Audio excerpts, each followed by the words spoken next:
안녕하세요. 연불리의 비밀노트입니다. 이번 주말도 국내외 증시 이슈와 투자 정보 폭넓게 짚어드리겠습니다. 염승환 이사님 나와 계십니다. 이사님 어서 오십시오. 안녕하세요. 일단 이번 주 이슈와 증시 흐름부터 짚어볼까요? 네, 이번 주도 굉장히 좀 힘들었던 한 주였던 것 같습니다. 8월 증시가 좀 답답하긴 한데요. 일단 이제 그 지난주였죠. 그 잭슨홀 미팅이 끝났죠. 그러면서 이제 연준 의장이 사실상 이제 금리 인하를 선언하는 듯한 이제 발언을 하면서, 근데 다만 아쉬웠던 거는 국내 증시엔 이게 크게 이렇게 반응을 하지 못했던 게 좀 아쉬웠고, 그리고 역시 가장 큰 관심사는 엔비디아 실적 발표였던 것 같습니다. 실적은 정말 좋았습니다. 좋았지만 어쨌든 이제 시장의 눈높이를 아주 높게 충족을 못하다 보니까 일부 좀 실망감도 나오면서 주가 변동성은 좀 확대가 됐던 것 같고요.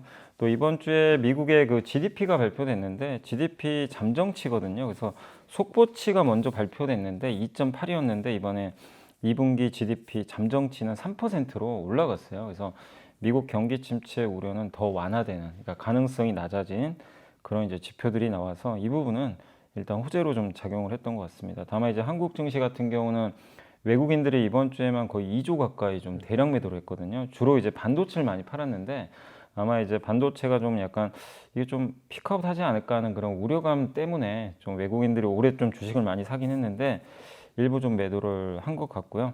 그리고 반도체가 이렇게 약하다 보니까 주식시장이 오르기가 쉽지가 않습니다. 그래서 좀 답답했고, 다만 이제 그 과정에서 좀 뭐가 변화가 있었냐면 바이오가 여전히 시장을 좀 계속 주도하는 가운데 낙폭이 컸던 기업들 있죠. 특히 이제 2차 전지가 정말 오랜만에 이번 주에 좀 반등하는 그런 모습들이 좀 나왔던 것 같습니다. 그래서 좀 반도체라든가 이런 그동안 증시를 이끌던 기업들이 조금 쉬어가고 좀 빠지는 가운데 바이오와 이제 낙폭과대 소외받던 그런 기업들이 좀 상승을 했고, 또 현대차가 투자자 데이를 열었죠. 인베스터 데이를 열어서 좋은 주주 환원책을 발표했고 시장도 거기에 화답을 해서 현대차 주가도 상당히 좋았거든요. 그래서 그런 부분들이 이번 주에 약간 특징적인 부분이었다라고 말씀을 드리겠습니다.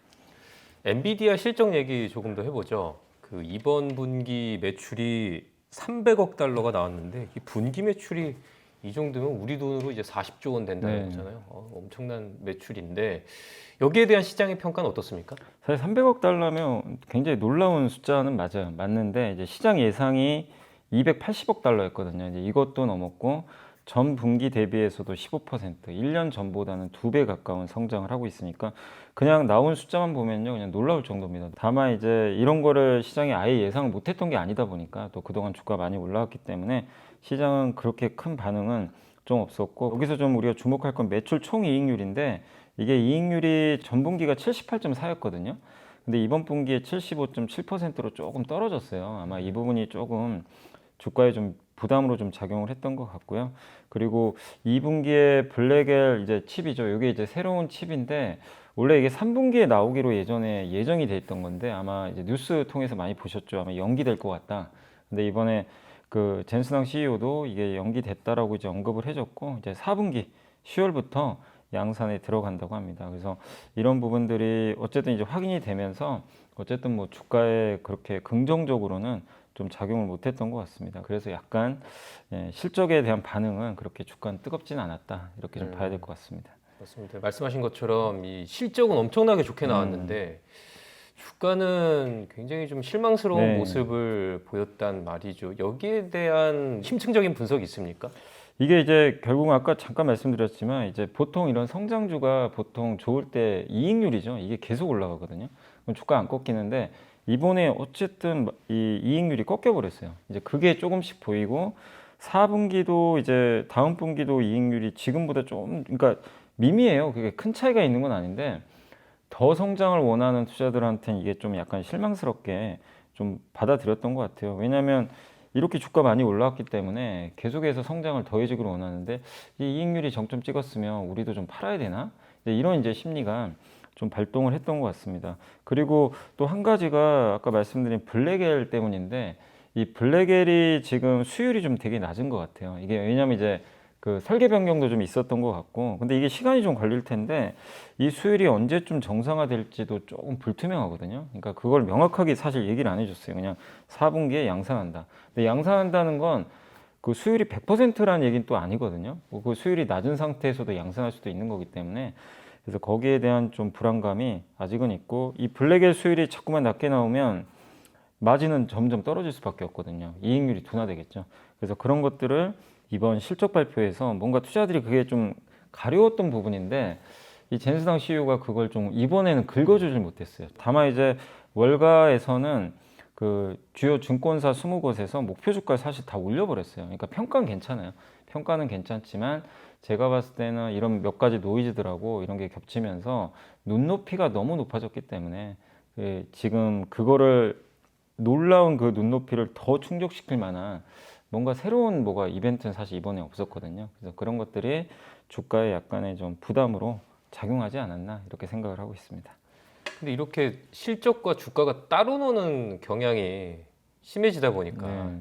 이런 얘기도 뭐 처음 나온 얘기는 아닙니다만 이 AI 반도체주 좀 보수적으로 봐야 되는 거 아니냐 이런 얘기들이 계속 나오고 있는 것 같은데요. 여기에 대해서 좀 어떻게 보세요? 그러니까 실제 미국에서도 일부 이거는 아직 그 많은 의견은 아니지만 일부 이제 증권사에서도 미국에서도 소수 의견은 좀 보수적으로 봐야 된다. 왜냐하면 눈높이가 너무 올라갔고 AI 좋은 건 아는데 AI 투자를 통해서 또 돈 버는 기업들도 많이 나와야 되는데 그거 좀 검증해봐야 되는 거 아니냐.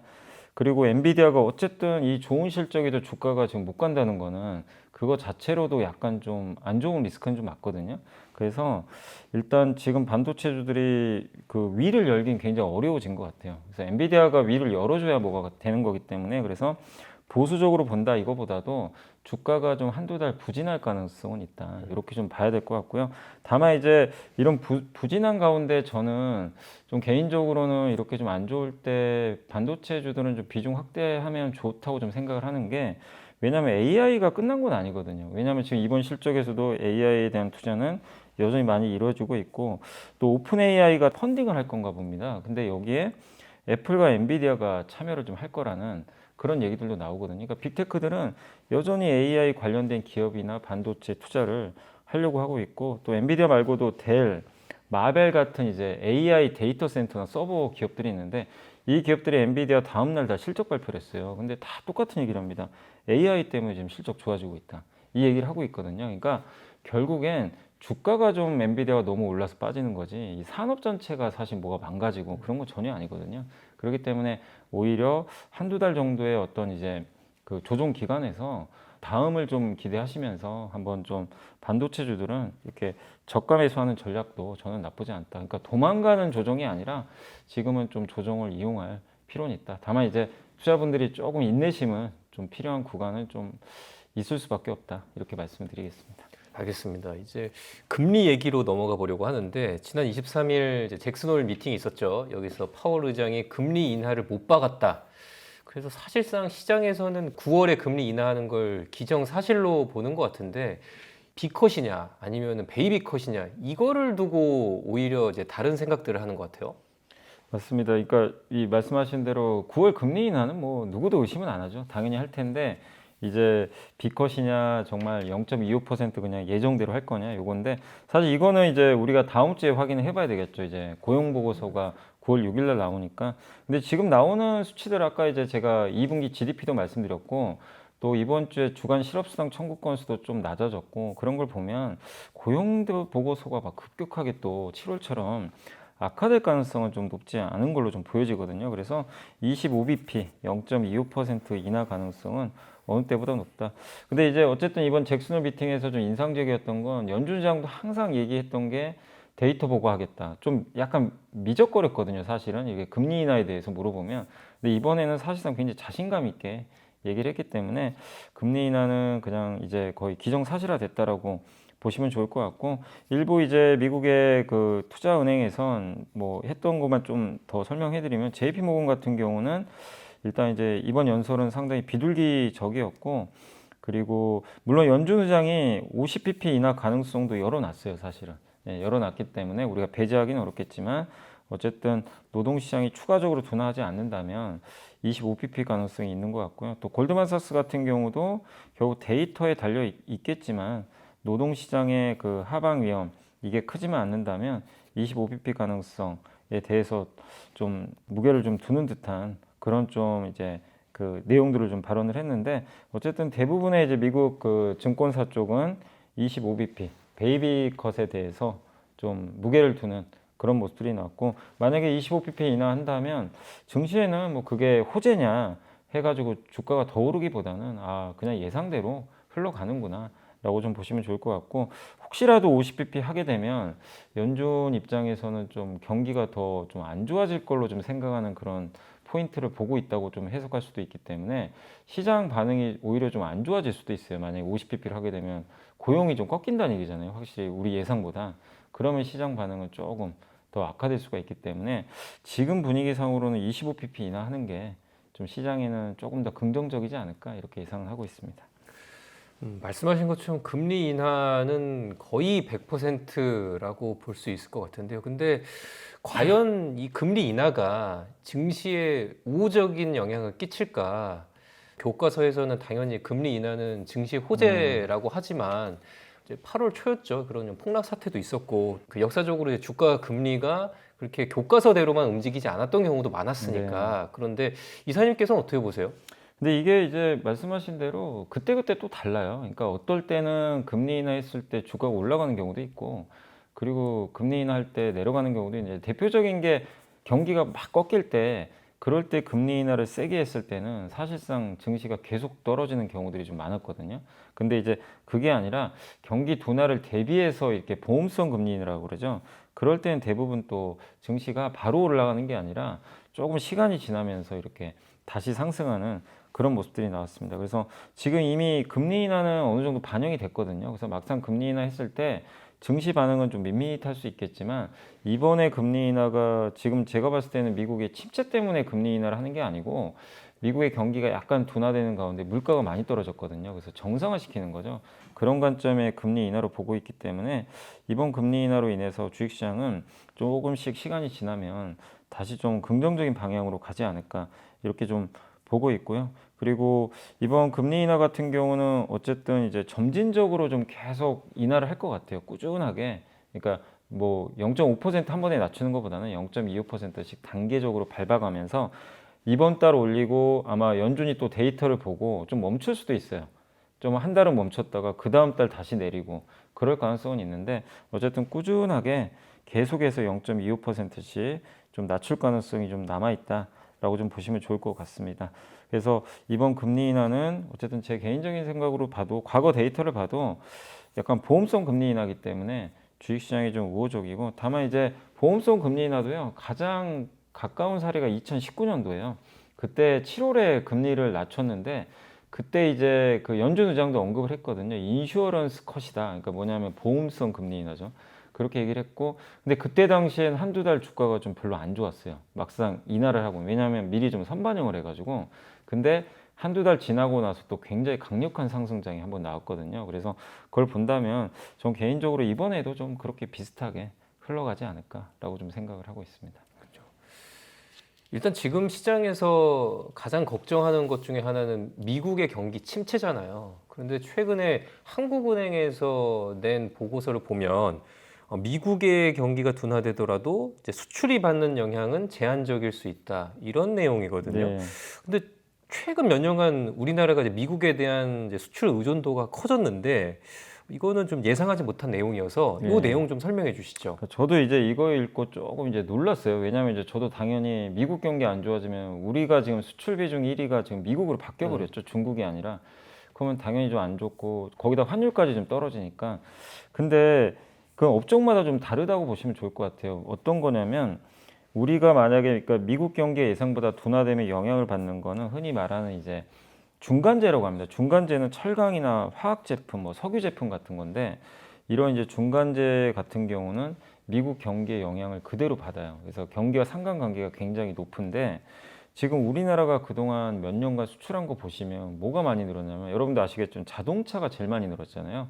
미국 수출할 때 제일 많이 늘었고, 그 다음으로 많이 는 게 이제 기계류 같은 거, 뭐 변압기라든가 아니 반도체 장비라든가 이런 쪽이 미국의 수출이 굉장히 많이 됐죠. 근데 그 이유는 뭐냐면, 미국 경기가 좋아서도 있겠지만 이게 미국 경기랑은 분해를 해보면 그렇게 큰 상관관계가 없다. 이렇게 좀 이제 분석이 나왔거든요. 왜냐하면 자동차가 그러면 이제 미국 경기가 좋고 만약에 그래서 잘 팔렸으면 현대차만 좋은 게 아니라 다른 뭐 GM이나 포드, 토요타도 점유율이 계속 늘어났어야 되거든요. 판매량도 늘고 이래야 되는데 그 테슬라하고 지난 몇 년간 보면 테슬라하고 현대차가 좀 유의미하게 점유율이 올라갔는데 다른 그 완성차들은 미국의 점유율이 좀 꺾여 버렸어요. 이 얘기는 뭐죠? 현대차가 그 점유율을 뺏어온 거예요, 사실은. 그러니까 이거는 미국 경기랑 좀 무관하다. 현대차의 브랜드 가치가 올라갔다. 이런 좀 분석입니다. 그래서 실제로 현대차가 그 하이브리드카 굉장히 많이 팔고 있죠. 그거랑 더불어 SUV도 준중형급으로 지금 상품성을 구성해가지고 미국에서 굉장히 좀 잘 팔고 있거든요. 그러니까 이거는 미국 경기랑은 좀 사실상 약간 무관하다. 비경기적 요소다. 이렇게 좀 언급을 하고 있고 또 한 가지가 기계류 같은 경우는 미국이 지금 인플레이션 감축법 그 IRA 법안 발표하고 나서 지금 미국의 공장 지으면 막 보조금 주잖아요. 그럼 그 공장 지을 때 다 기계들이 들어가거든요. 뭐 전력기기도 들어가고 장비 들어가고 왜냐하면 그 반도체 만들거나 배터리 만들 때 장비 다 필요하잖아요. 근데 그런 것들이 우리나라에 수출 들어가는데 이건 또 미국 경기가 상관없죠. 왜냐하면 미국 정부가 주도하는 사이클이니까 경기랑은 또 무관하거든요. 그래서 이 두 가지가 수출이 많이 늘었기 때문에 근데 이제 관건은 이거예요. 그러면 이게 이제 앞으로 줄어들 가능성은 없느냐? 근데 이거는 결국엔 그 현대차가 만약에 상품성이 떨어지면 결국엔 미국 경기랑 상관없이 현대차나 이런 수출이 줄 수밖에 없는 거고 이 기계류 수출도 미국이 갑자기 정부가 이제 지출 좀 줄여야 되겠다. 막 이렇게 나와버리면 당연히 이건 또 미국 경기랑 상관없이 또 안 좋아질 수도 있어요. 그러니까 우리가 이 보고서 보면서 느낄 수 있는 건 너무 미국 경기에 우리나라 수출이 휘둘릴 가능성이 높지 않다는 거예요.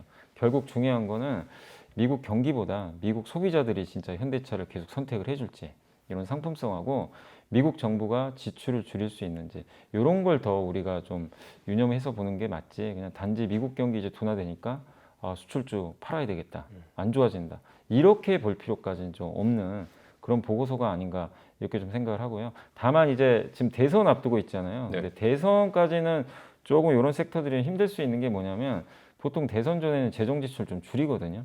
이 불확실성이 좀 있다 보니까 그리고 대선 끝나면 이제 다시 대통령 되고 났기 때문에 다시 늘리는 경향들이 있어요. 그래서 한두 달 정도는 약간 좀 쉬어갈 수는 있겠지만 지금 해리스나 트럼프 봐도 재정 지출을 줄일 가능성은 그렇게 높아 보이지는 않아요. 그렇기 때문에 지금 우리나라의 미국 수출에 대한 구조적 성장은 저는 좀 계속 되지 않을까. 그래서 한번 여러분들도 한국은행에 이런 보고서 있으니까 한번 읽어보시고 어쨌든 미국 경기가 침체만 아니라면 너무 걱정할 필요는 없지 않나 이렇게 생각을 하고 있습니다.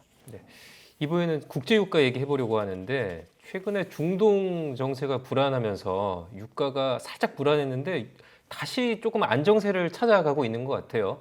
그래서 이사님께서 지금 이제 국제유가 흐름과 앞으로 좀 증시 영향 짚어주시면 좋을 것 같습니다. 일단 이제 유가는 우리나라 입장에서는 어쨌든 이게 무역 수지 적자를 일으킬 수 있잖아요. 급등하면. 그래서 우리 22년도에 정말 무역 수지 계속 적자였던 원인 중에 하나인데 그래서 유가는 낮아질수록 우리나라한테 유리합니다. 어쨌든 왜냐하면 그 다 비용으로 잡히기 때문에 그래서 낮을수록 유리한데 70달러대만 유지한다면 증시에는 저는 계속 좀 긍정적이라고 좀 보고 있고 다만 지금 요즘에 뭐 이스라엘과 지금 이란 리스크가 완전히 끝난 건 아니고요. 또 우크라이나하고 지금 러시아가 다시 전쟁을 하고 있죠. 우크라이나가 또 요즘에 공격도 하고 있고 또 거기에 리비아가 내전 중으로 알려졌는데 리비아 여기 동부 정부가 이 원유 생산 시설하고 수출 시설을 다 이제 장악하고 있는데 수출을 이제 중단하겠다. 막 이렇게 또 얘기를 했거든요. 그래서 다시 공급 감소 우려가 좀 커진 건 사실이에요. 근데 그럼에도 불구하고 유가가 예전처럼 막 급등은 하진 않고 있습니다. 왜냐하면 리비아도 이제 전 세계 원유 생산량의 한 1% 조금 넘는 수준이라고 하니까 영향은 그렇게 크지 않을 것 같고 그다음에 이스라엘과 이란 이 전쟁 리스크도 더 지금 확전은 안 되고 있거든요. 그러다 보니까 지금 시장에 그렇게까지 아주 유가를 급등시킬 만한 재료로 반영은 안 하는 것 같고요. 근데 이런 상황에서 지금 중국은 좀 수요가 좀 안 좋죠. 부진하고 미국도 경기 둔화 얘기가 나오니까 수요는 좀 꺾이는데 공급은 늘 수 있다 하더라도 이 공급이 이게 구조적으로 계속 감소할까 이렇게 또 보지 않다 보니까 국제유가는 계속 지금 70달러, 80달러 내외에서 좀 안정감을 찾을 것 같고 실제 골드만삭스는 오히려 향후 12개월 동안 이 브렌트유가 하락세를 보일 거라고 오히려 전망을 했어요. 그래서 유가에 대해서는 조금 부정적으로 보고 있고 10월부터 오펙 플러스가요. 이 감산량이 있죠. 감산량을 줄이기 시작합니다. 그럼 이제 증산한다는 얘기예요. 조금씩. 그래서 내년까지 이제 감산량을 줄여서 원복시키거든요. 그러면 공급이 늘 가능성이 높죠. 사실상. 그렇기 때문에 국제유가는 좀 계속 하향 안정화되지 않겠냐. 이런 좀 시각도 있는 것 같습니다. 그래서 지금 제일 큰 리스크는 중동이에요. 중동에서 뭔가만 우리가 정말 모르는 뭐 정말 큰 전쟁만 발생하지 않는다면 유가에 대해서는 너무 큰 이렇게 우려는 하지 않아도 되지 않을까라고 생각은 하고 있습니다. 네, 어쨌든 크게 걱정할 만한 이슈는 아니다. 예. 이번 주 외국인과 기관, 개인들의 매수 종목과 상승한 업종 정리해 볼까요? 먼저 이번 주 외국인들이 많이 매수한 주식 10개 종목을 알아보겠습니다.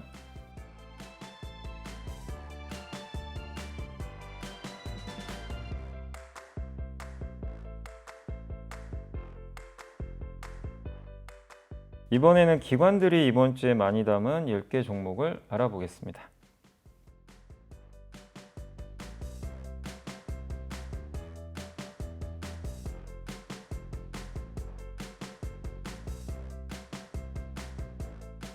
이번에는 개인들이 이번 주에 가장 많이 산 주식 10개 종목을 살펴보겠습니다.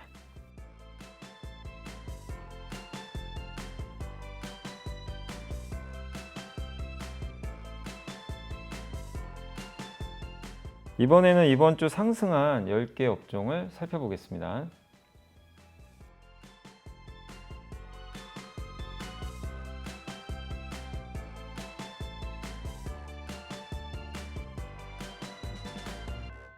기사님, 그 상승한 이렇게 업종 중에서 좀 좋은 흐름이 이어질 수 있을 것 같은 분야 어디입니까?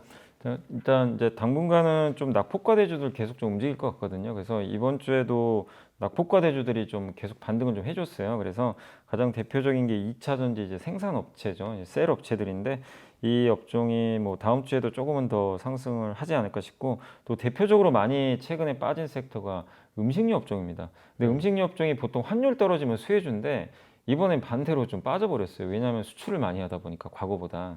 그래서 오히려 좀 주가가 좀 빠졌는데 그래도 지금 달러 약세도 좀 진정되는 분위기니까 음식료 업종도 다음 주까지는 조금 더 이어질 것 같고 그리고 또 한 가지가 자동차 대표주에서 현대차가 인베스터 데이를 열어서 상당히 좋은 이제 발표를 했거든요. 그게 이제 호응을 받았죠. 근데 그게 일시적인 이벤트는 아니고 또 9월 밸류업까지도 지수 지금 발표 앞두고 있으니까 이어질 가능성이 있어서 자동차 대표주도 한번 여러분들이 다음 주까지도 염두에 두시면 좀 좋을 것 같습니다. 네, 마지막 순서죠. 염이사님이 선정한 이번 주의 보고서 어떤 주제입니까? 네, 신한투자증권의 김아람 연구원님이 이제 제목이 필요할 때는 이제 통신주. 사실 통신주 하면 굉장히 좀 답답하고 개인 투자분들은 관심이 없는 업종으로 알려져 있는데 좀 들여다보자는 그런 내용이고요. 일단 통신업종은 생활 필수제로 경기 영향이 사실 없습니다. 그러니까 요즘에 뭐 환율이라든가 미국 경기 이슈 막 이런 것들이 있다 보니까 좀 혼란스럽긴 한데 사실 통신업종은 그런 거랑 이제 별개 이슈죠. 그래서 오히려 방어주로서 좀 매력은 있다 이런 내용이고 또 방어주로서만 매력이 있는 게 아니라 이익 추정치도 좀 올라가고 있어요. 그래서 이익 면에서도 긍정적인 게 SK텔레콤 같은 경우는 그룹 기조가 비용을 굉장히 강하게 통제하거든요. 옛날에는 통신사들이 좀 연예인분들이 이렇게 그 이제 광고 모델로 활용을 해서 굉장히 마케팅을 많이 했잖아요. 근데 요즘에는 그런 광고가 거의 없죠. 그래서 그 마케팅 경쟁도 많이 완화된 상태고 그러면 이제 비용을 줄인다는 측면에서 좀 긍정적이다. 이렇게 보시면 좋을 것 같고 KT는 저수익 사업을 적극적으로 정리할 예정이라고 합니다. 그러면 다 이 모든 것들이 수익성에 다 도움이 되거든요. 그래서 수익성이 근데 좋아지면 배당을 늘리겠죠. 원래 이 통신 3사가 보통 배당을 많이 주잖아요. 그래서 SK텔레콤이 6.3%, KT가 5%, LG유플러스가 6.6% 정도의 배당이 아마 나올 걸로 예상하니까 금리가 또 떨어지면 배당 매력이 더 부각되거든요. 그래서 그런 면에서 긍정적이지 않을까 이렇게 좀 보고 있습니다. 또 밸류업 기대감도 있으니까 보통 요즘에 밸류업 때문에 고배당주들 관심들이 좀 올라가니까 그런 면에서 통신 3사 좀 한번 지켜보자는 의견이고 그 중에서는 KT를 좀 제일 좋게 보고 있는 것 같아요. 왜냐하면 자사주 소각 포함해서 주주 환원율이 3사 중에서 가장 좀 높다. 그리고 의지도 강하고 아무래도 또 KT는 좀 공기업이다 보니까 정부 밸류업에 좀 발을 잘 맞추지 않을까 하는 그런 기대감도 있기 때문에 KT를 좀 탑픽으로 꼽아줬습니다. 그래서 좀 어려운 장세지만 KT 같은 이런 이제 통신주도 한번 여러분들이 고민해 보시면 좀 좋을 것 같습니다. 네, 통신업종 보고서까지 살펴봤고요. 염블리의 비밀노트 토요일 순서는 여기까지입니다. 저희는 내일 다시 찾아뵙겠습니다. 원래 GM의 주요 배터리 관련된 회사는 LG거든요. 근데 왜 삼성과 손을 잡았을까? 이런 좀 추측들이 있는데 아마 그거는 배터리 때문인 것 같아요. 왜냐면 GM은